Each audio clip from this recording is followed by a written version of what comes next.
All right, guys, we're back again with another great episode of PFREI, Passion for Real Estate Investments.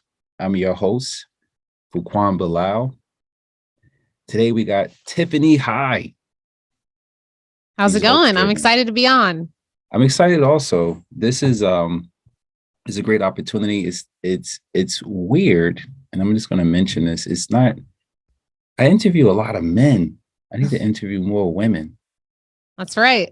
There's a lot of women in real estate. There's a group local to me that's called Women in Real Estate. Yep. It's time y'all get some respect. More respect. Yeah, the Win is a franchise, isn't it? I think so. And that was started a few years ago. I remember when I was in, I still am, I do notes also. And there was a Win group started, Women in Notes. And then I started seeing the women, Win group for women in real estate, something like that. But I think it's great. I don't want to pivot the conversation to that, but I probably, if you watch my podcast, I can count on one hand how many women in real estate that I've interviewed. And I need to interview more because I like to see, I know all the women I interview are movers and shakers and they get stuff done. So it's just great to have you on the show. Appreciate you taking the time to come on and chop it up with me a bit. So let me give a little bit about your bio. Yep. The partner's not here. We were just chatting before the record button was pressed. Some real estate dramas happening in the background, pipes bursting, everything else. So yeah, unfortunately, Josh was supposed to be on today, but right about 15 minutes before this podcast, we had a pipe burst at a rehab. So he had to jet and check all of our rehabs just to be sure. I love it. In action. Yeah, I mean, Josh and I are husband and wife, and we own Heels Homes and a couple other companies. And we've been doing wholesaling and flipping for about 6 years now, I think. We started back in, I think it was 2016. And we do hundreds of houses a year. We, do over 300 transactions a year. We're heavy into rehabbing and wholesaling. We're actually, surprisingly with the market shift, we're heavier on rehabbing than wholesaling. And a lot of that has to do with really just a lot of the buyers backing out. So we're taking them down ourselves. But yeah, I mean, we started as rehabbers originally. So back in 2016, when I left my corporate career, I started out as I didn't even know what wholesaling was. So for the first year, I only knew how to rehab, which it's normally the opposite way. But ultimately, what happened was, I'm the oldest of a big family, and my youngest brother was in high school and he got diagnosed with cancer back in 2016. And when that happened, I got a phone call and, I got the phone call that he had cancer. I'm the oldest of a big family. And I thought I have to go home and help my parents out. And so I didn't even question the situation or the decision-making. I just literally left my career within 24 hours to be there for my family. And I woke up the next day and was like, oh man, I might have made an ultra emotional decision to do that because I woke up and realized I don't have a career anymore. And so for the first few months, I was trying to figure my life out while helping with my brother. And so I tried bartending, that didn't work. I tried nannying, that didn't work. And then I was a private lender for a local flipper in town back when I was in my corporate career. And I walked one of his flips and he showed me the before and afters of, and that he was making $80,000 on a flip. Wow. And I just remember looking at him like, wait a second, if you can make 80,000 on this, I can too. And so I just said, how did you learn how to do this? And so he guided me towards an education program that he was in. So I didn't question it, dropped it on my credit card and went for it. It took me about 6 months to find my first deal, which was my fault because I was super inconsistent for 6 months. Everyone goes through it. We're scared to spend money. We don't do it consistently. We get leads. We're scared to talk to sellers, all the shebang. And then after I got my first deal, it was just nothing but confidence from there. And I think I just needed that bit of confidence to keep going. And then we did about 38 deals my first year and then 165 my second and hundreds ever since. So, it's been crazy journey for sure, but now we're rehabbing, wholesaling. We got a rental portfolio. We do a lot of sub 2 deals and just trying to maximize our exit strategies. Yeah, that's awesome. Yeah, thanks for making it easy for me and reading your bio. Really appreciate it. Usually I butcher the bios, and I'm glad you kind of went through that. So let's just back up for a minute. There was a lot you shared, and I really appreciate you sharing your journey, how you guys started. One of the questions I usually ask the guests is, why are you passionate for real estate investing? A lot of people that go after like their dream, whether it's real estate or video, like it doesn't matter what it is. I've always just been under this understanding that I do this to live out what my family needs. Not that I'm not passionate for real estate. I love real estate. I'm addicted to it. I'm addicted to doing deals. I can hear But I didn't originally get into real estate because I was like passionate about it. I got into it because I was forced into a situation where I had to have flexibility around my family. And I had to figure out how to make money while also trying to live in a hospital with my brother for a year. And so I was in and out, trying to be flexible for my parents. And I tried multiple other things and it just fell in my lap then. And I was like, okay, I can do this at 3 a.m. I can work on things whenever. I can door knock for 10 hours, but at least I can go to the hospital when I want to go to the hospital. And that's really how I got into it. And then from there, once I got really educated and understanding it, it became really scalable for me once I understood wholesaling, because I'm really good at the marketing and system side personally. Josh oversees construction and sales. And I think my passion, comes now. I just love getting creative and problem solving, when people's situations. But, it's just allowed me the flexibility to be there for my family when I need to be there. And I still think real estate, if you really, we do millions of dollars in real estate, and, I'd be lying if I didn't say some of it was a grind, but at least it's allowed me to, like right now, my mom has 50 staples in her chest from a week ago surgery, and I can go see her at noon if I need to see her. And that's what's important to me. The freedom. There's just, being the flexibility and the ability to, move at my time and my pace, has really helped me a lot with some life situations. So yeah, the big takeaway there is flexibility, right? yeah, to be able to move at that time and pace. Yeah, I think, when you say the word passion, I think people nowadays anyways, like it doesn't matter what the path is, like you think you have to be ultra passionate about everything you do. But like what I'm really passionate about is being there for my family and being flexible to, attend a game, go to the hospital, be there for a loved one. And this allows me to do that. And there might be days I love it and there's days that I don't enjoy it. But ultimately, what I'm really passionate about, it allows me to live that life with. So awesome. Yeah, to give you that flexibility and that little bit of freedom that you need when you need it, right? Just to touch on a few other things that you mentioned, and I like the husband and wife combination. Let's talk about that a little bit. What are the challenges there for like a husband and wife team to be in the same business? Like how does it complement? Like how do you guys turn it off? When you want to get into husband and wife stuff versus business, do you turn it off? Because I can remember in my first marriage, this is my only marriage actually. I've been divorced since 2010, but it was all about business. I had 54 employees and we could never separate it from this is business and this is us. And I was like, a deal junkie and the slave of money, chasing. And it wound up, 2008 helped a lot because, after all the money went away, it was like, okay, time to go. So, yeah, I mean, talk about that, the husband and wife, because I know a lot of people listening to this are going to figure out maybe the husband is involved and wants to get the wife involved. And she's like, no, I want to keep stability. Or vice versa. There's a wife that's in real estate. Maybe she was a realtor and transitioned to an investor flipping, wants to get the husband involved. There's some doubt. Talk about that a little bit. How did you guys figure this out that, it's better if both of you guys are in the business managing it versus one? Yeah, we get asked that a lot. I think that ultimately two people, well, one, let me address when you said, some guys are like, let me get my wife in the business or whatever. You have to be really careful with that because you should only want someone to be in the business that's wanting to be in the business. Like definitely don't pressure it because that's when problems really do happen. And we see it all the time. We coach a lot of people, and ultimately I wouldn't advise it unless your marriage or your, relationship is strong enough to withstand what's going to happen at work. Because the reality is building any company is going to create, running 100 miles an hour, big decisions.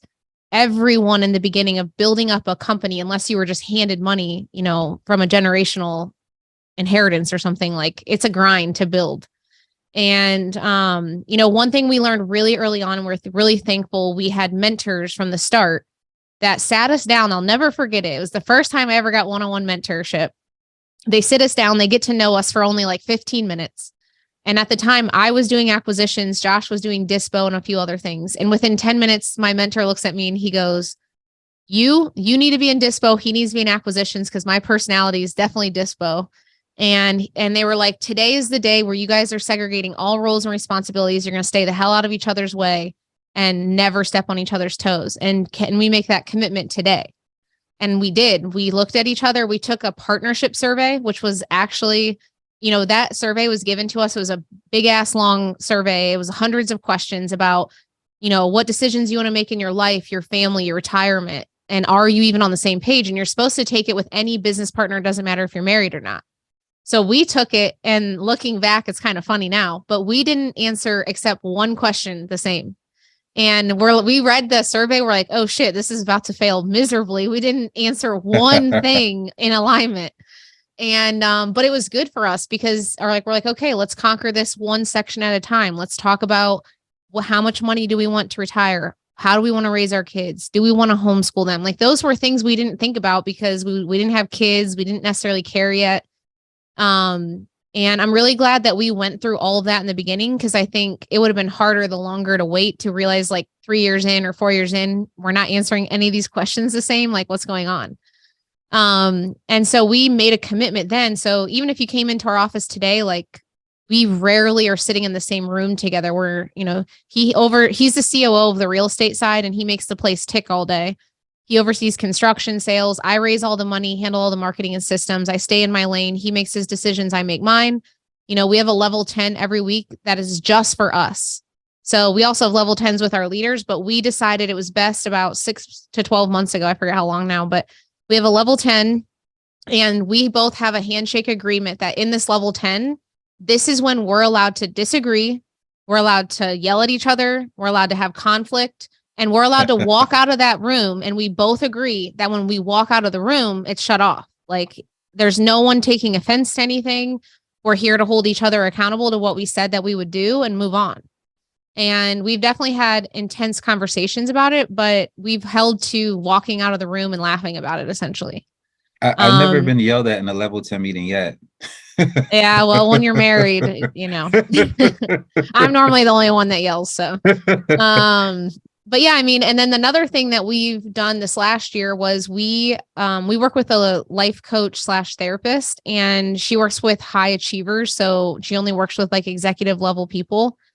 And so I work with her personally and professionally on my triggers, my marriage, my business, people, like, I work with her on everything. And it's done nothing but create this proactiveness out of Josh and I to be proactive about our marriage and our relationship than to be reactive. And so it's really forced us to be on the same page, constantly have our vision of our marriage in front of us, constantly have me and his goals in front of us. And honestly, I really don't know if we would be sitting here if it wasn't for that. I'm just people in real estate talk about freedom, and they always relate the word freedom to financial freedom. I think that's all a crock of shit. Freedom is about mental freedom. Like people don't talk about it enough, but it's about like feeling connected with people around you in your life. Like you don't need to be financially free if you feel deeply connected to people around you. Like that's freedom. And that's what I define as freedom. And so I really this last year decided, you know what? I want to be really proactive about myself, what triggers emotions in me, make sure my marriage strong, I make time for my kid. I don't let work overwhelm me.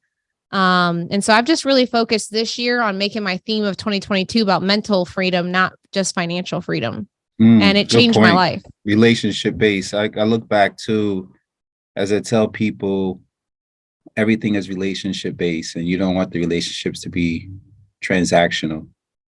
Um, you want them to be able to transform into something that makes that connection. So I get that. Let me just back up a little bit. You're dropping a lot of jewels here. Thanks for sharing the husband and wife thing. That was some really good points. I'm looking at your start of 2015, and I interviewed a lot of people who was market cycle tested. They went through '08. Some people didn't make it, some people survived it, and they're at a point now with this where we are in the market to be able to understand how to pivot. Maybe it's from PTSD or different processes that they put in place not to be put in the same position as 2008. How are you stress testing your business? How are you and Josh stress testing your business and setting yourself up for success in this marketplace? Being so, if you just started in 2015 and you haven't been market cycle tested, like that was really Armageddon. It was really, really a bad time. And for me, it's like I've waken up every day since that day, and it's like just the PTSD, the fear of being in that position again keeps me like on my bike constantly trying to figure out different ways. How are you guys setting yourself up? How are you stress testing your model? A few things we've done to adjust. So we are watching our marketing numbers like crazy right now. Like at the end of the day, what happened or what was working before the market shift doesn't mean it's working now. So I've been going to all my reports and I'm looking at things since the market shifted, making sure that I'm not looking at like just year to date numbers. I'm looking at what has happened since the market shifted. I'm pausing some marketing campaigns, doubling down on some.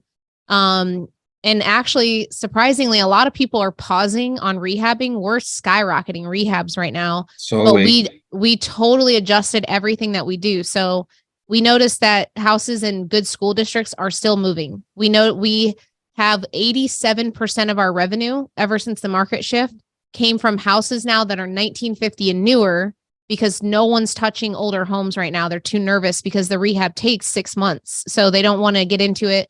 They're still flipping turnkey. That's what we normally do is turnkey homes. We only play in affordable housing. We basically are watching every single zip code's shift, like if it went up, down in values, and say it went down by 10% in the last 30 days or whatever. I'm just making it up. But we're taking that in account to when we create our ARVs. We're only doing your like dream home of 3-bed, 2-bath, a garage.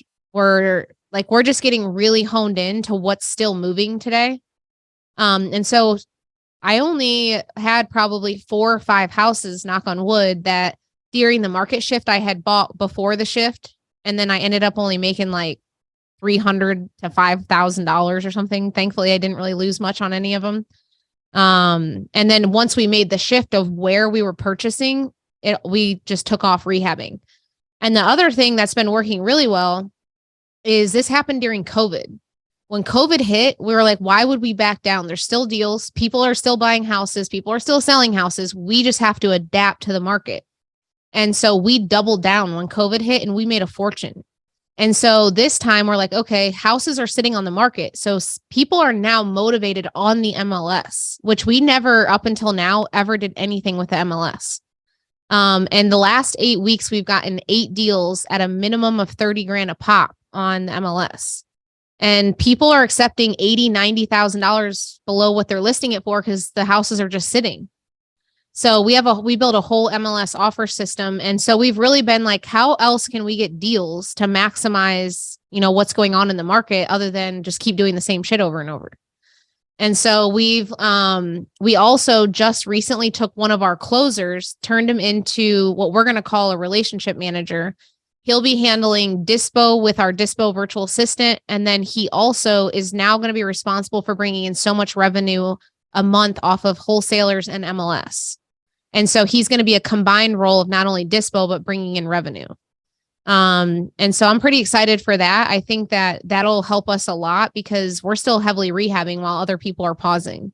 Yeah. And your average ARV, speak to the market that you're in and the average ARV of the properties. I actually just looked at this. I was analyzing this before we got on here. My average ARV is 213,000 right now for 2022. Okay. And And market. so at the end of the day, like worst case scenario, I'm holding this stuff as a rental. Like I've had 2 properties since the market shifted where like I normally would have rehab, sold it, was supposed to make 30, 40 grand. I was going to basically break even. So I'm like, why even sell it? Let's just refinance it, hold it. I'm making, a few $100 a door or something. Let's give the audience a demographic, the area where you're doing these at, because you're throwing numbers around 80,000 less, 30,000 a pop, ARV 213. Let's give the So I'm in the audience. Midwest in Columbus. So we only rehab and wholesale in Columbus, Ohio, and then we wholesale virtually in Kansas City. Although we do everything in our backyard, we still do everything virtually. So we do hundreds of rehabs a year. I have not stepped foot in a rehab in 2 years until tonight. Pipes burst. Josh is going to the house. Columbus is a strong market. Yeah. So the thing about the Midwest, though, is you can't, like, I always tell people, if you're going to virtually wholesale, don't just pick a Midwest market and virtually wholesale. There's not enough money to make. You have to rehab to make money in the Midwest. Like, my average assignment hasn't changed in 3 or 4 years. It's always been 8,500 to 10 grand. And with the marketing dollars we spend to get that, it doesn't make sense unless you rehab. So my rehab's really what pushes my average profit per deal up. So this year it's been $23,000 a deal, but that's because my rehabs are making, I think, 37,000 a pop. Awesome. In which obviously those are getting squeezed right now. So I think my 23 might even be at like 20 or 21 now. Yeah. Yeah. So let's talk about now. You kind of planted the seed a little bit during the conversation, or you kind of alluded to the fact that you are where you are because of mentors, coaching, and everything else. And I see that you and Josh offer a mentorship, and I'm wearing my CG hat, Collective Genius. I'm a part of a mentorship, and people don't understand that's how you grow when you connect yourselves in the mastermind environment. So let's speak to, what you guys do to kind of, as you give back, to help people get to those different levels in real estate with the services you guys provide. Yeah, we approached education a little bit different than some of the bigger masterminds like, CG, Investor Fuel, all these big masterminds. Although they obviously have a strong education component, they're really around like putting yourself in a room with like-minded people. And that's like the real value of those groups.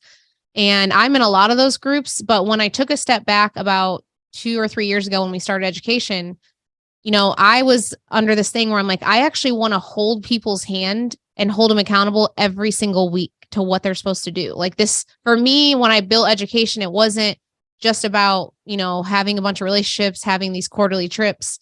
I wanted to be the one that was just like, no fluff. We're getting to the point. I'm working with players. We're going to scale and we're going to keep growing.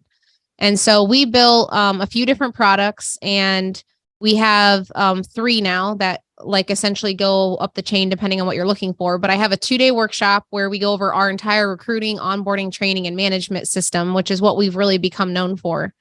And then from there, we've got 2 different programs. One's for people that's doing under 3 deals a month, and the other one's for people doing quite a few deals a month. And we have a full coaching staff full time in my office. They all have to get onboarded for 2+ months to become a coach. And those guys are holding the hand of every investor. So one thing we've really done to hone in is acquisitions is the bread and butter, obviously, of most of these companies.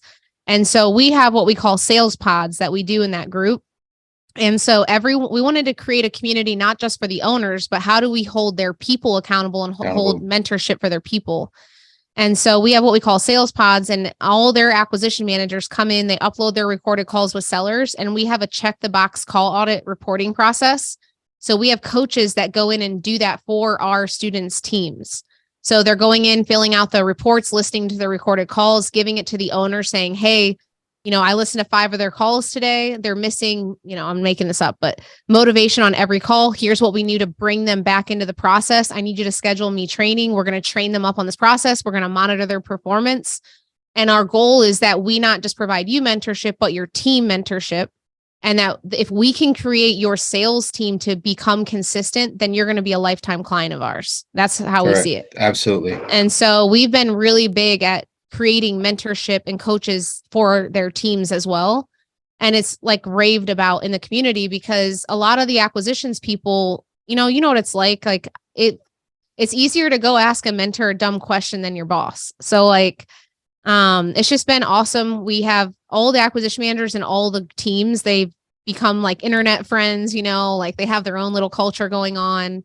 They're super close to our coaches. And we're just really about accountability. So we're real big about holding your hand every step of the way. Every week, it's like, did you finish the 3 items? Did you do this? Like, if you don't do it, then I'm firing you. Hashtag results driven. Yeah. So when people come into the program and we onboard them, like I'm very serious. Like if you don't do what we tell you to do, I'm going to fire you. Like I don't need your money. So, and I've definitely fired people and I make it clear when I fire people. We're here for results. Let's drop a website or something where people can go and get more information. Yeah. They can go to tiffanyandjoshhigh.com. Or like they can follow us at Tiffany High Official or Josh High Official on Instagram. We pump out tons of free content, online for those that maybe are on a budget or whatever.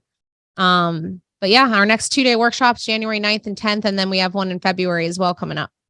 Awesome.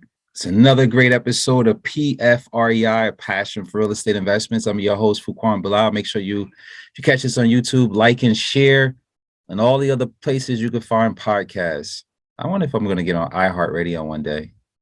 Do it. All right, guys. Thanks for really coming on and adding value, Tiffany. I really appreciate it. Try to see if I can get another one soon with you and Josh. And tell Josh I said what's up. But I really appreciate you coming on the show, sharing your background, sharing some insight on what you guys are doing in the market. You guys make sure you check out tiffanyandjosh.com. tiffanyandjoshhigh.com. tiffanyandjoshhigh.com. Get more information. Oh man, this is great. All right, guys, we're signing out. I appreciate having me on, man. Absolutely. It's another great episode. PFREI, passion for real estate investments.